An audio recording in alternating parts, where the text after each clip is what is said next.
Olá, queremos prosseguir o nosso estudo de 1 Timóteo e hoje vamos estar encerrando então o capítulo 3 de 1 Timóteo, onde vamos estudar o versículo 14 ao 16. 1 Timóteo, capítulo 3, versículos 14 ao 16. Diz assim estes versículos, eu vou estar lendo na minha versão, você pode acompanhar na sua e da sua casa. Escrevo estas coisas a você, esperando ir vê-lo em breve. Mas se eu demorar, você saberá como se deve proceder na casa de Deus, que é a igreja do Deus vivo, coluna e fundamento da verdade. Sem dúvida, grande é o mistério da piedade. Aquele que foi manifestado na carne, foi justificado em espírito, visto pelos anjos, pregado entre os gentios, crido no mundo, recebido na glória. Até aqui o texto. Nós queremos ver algumas coisinhas desse texto, né? É um texto curto, é um texto fácil de entender também, né? Nós vemos que no versículo 14, Paulo tem a esperança de ir a Éfeso ter com Timóteo, né? Falar diretamente com Timóteo para orientar pessoalmente a igreja e orientar pessoalmente ao jovem Timóteo. No versículo 15, nós vemos muito claro que o maior problema daquela igreja era o proceder no culto.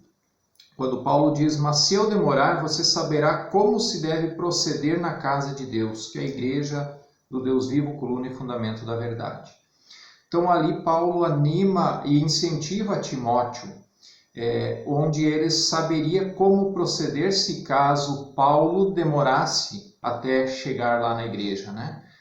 Nos problemas que teria que tinham, né, na igreja, onde que Timóteo iria ter a sabedoria necessária para proceder da melhor forma.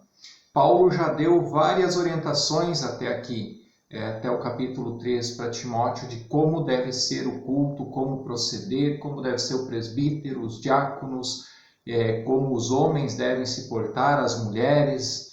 Então ele já deu várias orientações, mas no versículo 15 ele nos dá mais duas orientações nesse sentido. A primeira Paulo diz que a igreja é do Deus vivo. Ele diz que a casa de Deus, que é a igreja do Deus vivo. Então essa é a primeira orientação aqui que Paulo está falando, que tem uma relevância bem grande nos dias de hoje para nós também. A igreja é de Deus, é do Deus vivo, não é minha, não é do pastor, não é do presidente, não é do membro, não é de pessoas. A igreja é do Deus vivo. E ainda diz que é do Deus vivo, não é um Deus morto, ou seja, é de Jesus que vive. É por isso que nós usamos muitas vezes a cruz. Nós usamos a cruz na igreja, mas é só a cruz vazia. Jesus não está mais ali na cruz. Por quê? Porque Jesus ele não está morto. Nós não cremos num Deus que ficou pendurado numa cruz. Nós cremos num Deus que é vivo, um Deus que vive. E essa é a igreja verdadeira, a igreja do Deus vivo e não do Deus morto. E a segunda coisa que Paulo fala aqui no versículo 15, que essa igreja do Deus vivo, ela é coluna e fundamento da verdade. Em Deus não tem mentiras, somente verdade. A palavra de Deus é a verdade. A palavra de Deus é a verdade. E o fundamento quer dizer a base, né? Pensando numa construção, o fundamento de um prédio é a base, aquilo que vai sustentar todo o edifício, né? E o fundamento, essa base da igreja, é o Deus, é a base também para a nossa vida.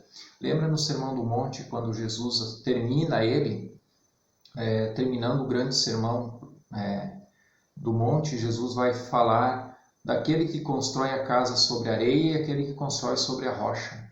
E em ambas as situações vieram ventos, vieram chuvas, veio tempestade, veio águas. A situação era a mesma para as duas, mas uma caiu e uma ficou em pé. E ele se coloca então como essa base, a rocha que é Jesus.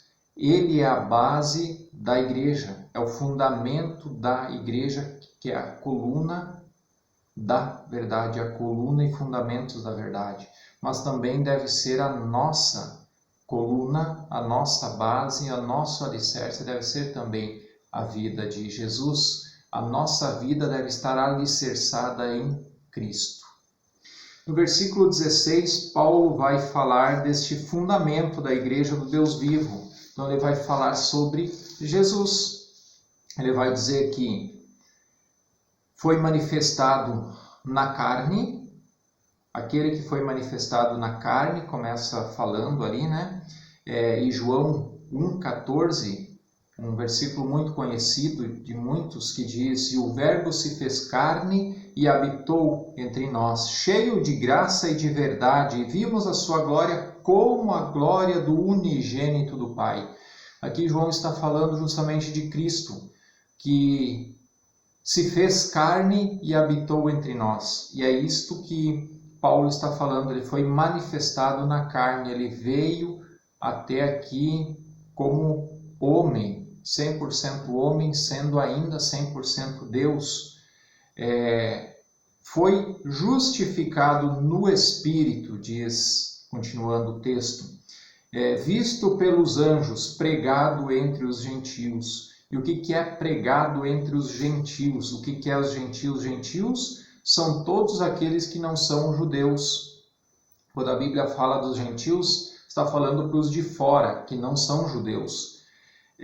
O Evangelho de Jesus foi pregado a todos, inclusive aos que não são judeus, que são os gentios. É isso que Paulo está falando. Crido no mundo. No mundo todo você vai encontrar pessoas que creem em Jesus. Desde aqui do Brasil, se você for até o Japão, em todos os países você vai encontrar pessoas que creem em Jesus.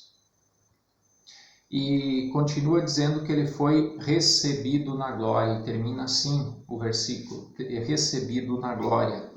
E Efésios 1:20 vai dizer: ele exerceu esse poder em Cristo, ressuscitando-o dentre os mortos e fazendo-o sentar à sua direita nas regiões celestiais.